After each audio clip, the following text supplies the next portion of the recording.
This is bad. As in real bad.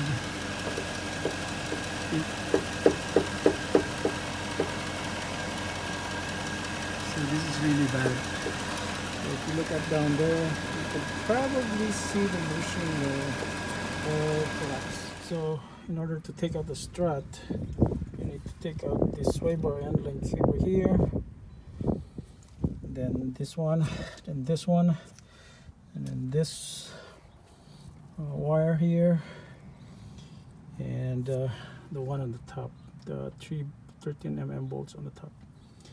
So this one you need an 18mm spanner.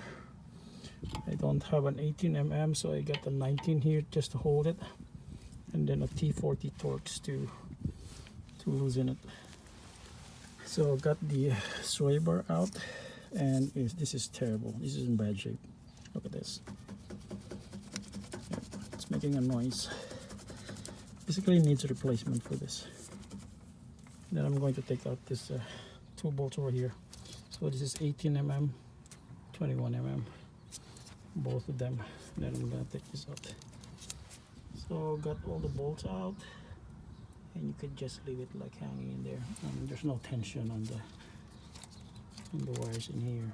It's just hanging by itself against the bolt. I mean the ball joint there. And this one is so free to move now. Look at that. It's not so tight at all. We're gonna remove all these three 13mm bolts, and it will just fall down. So I got the strut out, and we're going to remove this stuff. Cap. Now you can take out the upper nut here using a T50 Torx to hold it, and then a T21 spanner.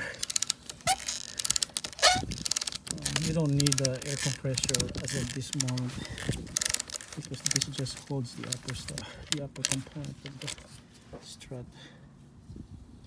So once you have that, this bearing plate, you can remove the bearing plate with this. So as you can see, the strut mount is fully collapsed. See this one?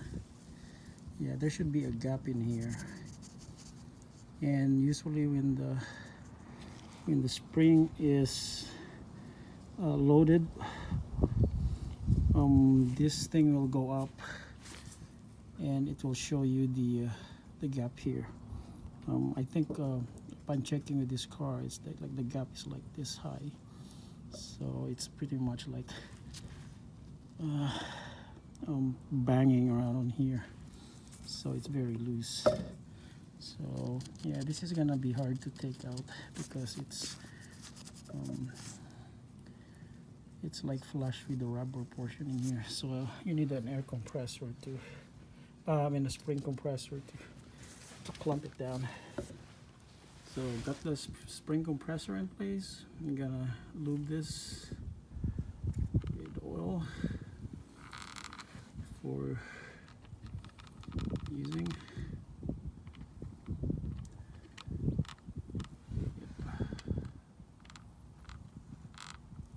So that it will not get destroyed when tightening it. Okay, got the spring compressor tightened, and this one is loose now. So looks like this one is sturdy, but better be careful. So I'm gonna take this out. Finally, I was able to take this out, and look at that, taking this out.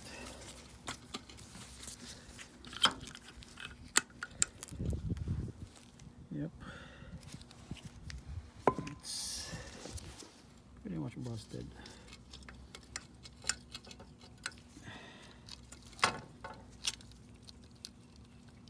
Yeah, the shock is still okay.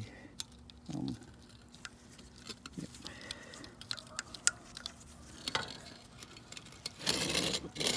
Replacement.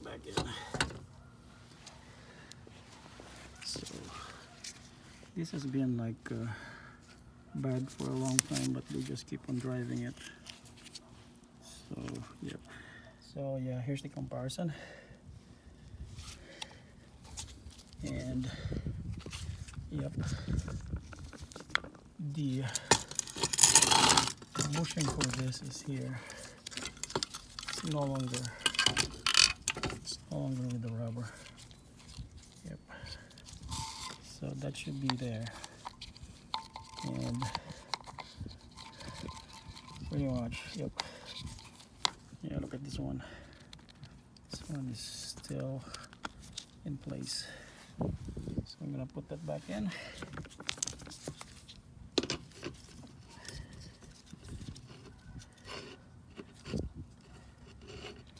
Yeah, it should. The end of that should be here.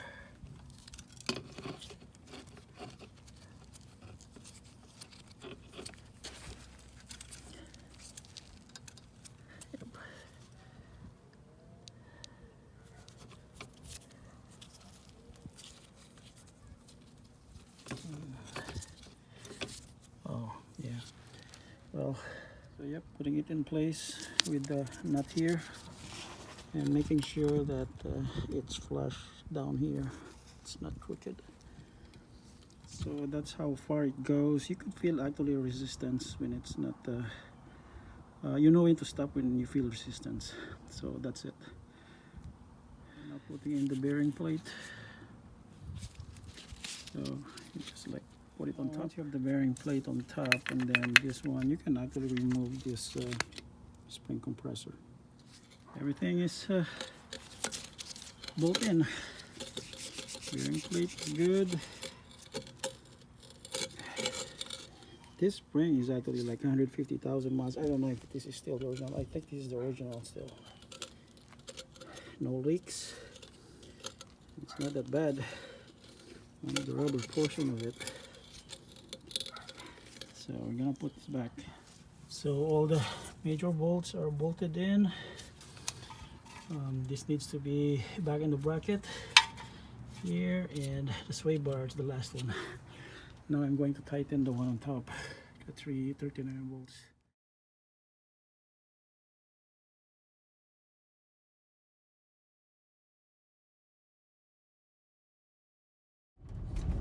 Okay, so the squeaking noise is gone. Pretty much the right side is causing all that noise, and yeah, right now, yeah, there's no more squeaking or any like clunking noise whenever I hit a bump. I think the right side is still probably busted, so I need to check that out because I could still hear some a little bit of clunking, but looks like my transmission is doing fine now, so probably Lucas helped a little bit. I could still feel some, you know, hesitations or a little bit of a shudder, but yeah, it's doing better than what it was before. So the fluid change actually helped. I don't know if the new strut mount will be by tomorrow. I have work, so I cannot actually like do the repair for the other side tomorrow. I have the strut mount from the junkyard last time that I found that it's still good, so I just use it. So luckily it's nice that I have a reserve for that. But yeah, it definitely drives better with the strut fix. I mean, you couldn't tell that this one has a transmission problem. I think the transmission shudder was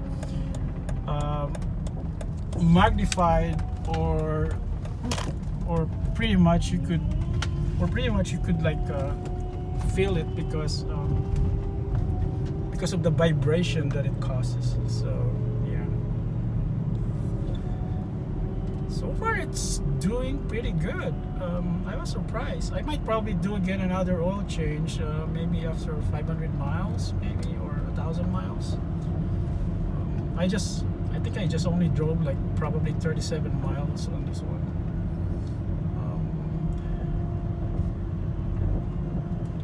Yeah, there's a whine that you could actually like hear when it's like cold. So it's around 44 degrees right now. Actually it feels like 40. Somehow the temperature in these cars are not really that accurate. So yeah, there's like this whine, and then it pretty much disappears. I don't know, maybe it's from the transmission too, but when it's cold, or maybe from the engine, or maybe from the pulleys, belts maybe.